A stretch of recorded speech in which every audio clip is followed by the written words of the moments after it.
Les jeux de 52 cartes à jouer sont bien plus que de simples dessins simplifiés. Ils ont une longue histoire, riche en symbolique. L'origine des jeux de cartes remonte à la Chine du IXe siècle. Ils voyagent jusqu'au Moyen-Orient par les routes de la soie grâce à des marchands turcs, puis ils arrivent en Italie vers le XIIIe siècle et en France à la fin du XIVe siècle.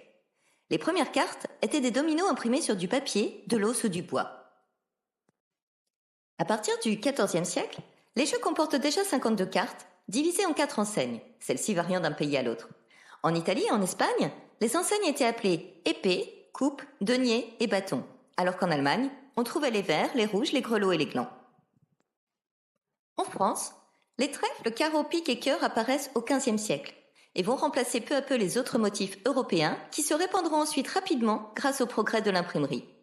C'est à un dessinateur d'Agen, au XVIIIe siècle, qu'on doit l'idée de dessiner les figures de façon symétrique pour éviter de devoir retourner les cartes une fois en main.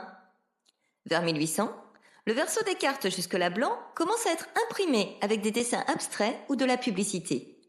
Enfin, en 1858, Baptiste-Paul Grimaud arrondit les coins pour éviter qu'ils ne s'effritent.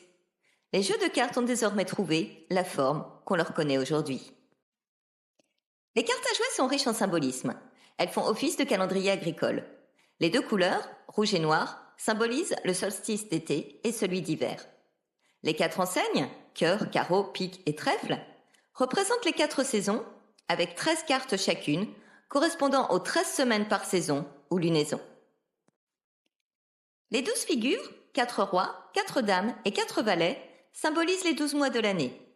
Les 52 cartes correspondent aux 52 semaines de l'année, et la somme des valeurs des cartes d'un jeu donne 365, le nombre de jours dans une année. On utilise les jokers pour les années bissextiles. Les cartes aussi ont leurs petites anecdotes.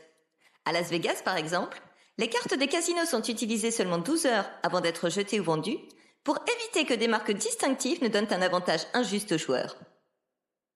Certains personnages des jeux de cartes français sont inspirés de figures historiques. Par exemple, le roi de carreau est souvent identifié à Jules César, tandis que le roi de trèfle pourrait représenter Alexandre le Grand.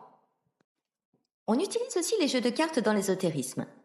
En cartomancie, la couleur dominante éclaire les préoccupations. Le cœur pour le sentimental, le trèfle pour le financier, le pique pour des événements importants et le carreau pour le professionnel et le matériel. Dans les jeux de 52 cartes, il est aussi possible d'associer une carte pour chaque jour de l'année et de faire ainsi une sorte d'horoscope. Enfin, les cartes peuvent aussi être associées aux 4 éléments, carreau pour la terre, trèfle pour l'eau, cœur pour l'air et pique pour le feu.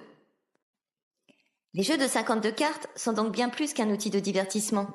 Ils reflètent l'histoire, la culture et sont riches en symbolique. La prochaine fois que vous jouerez, portez un peu plus d'attention aux cartes.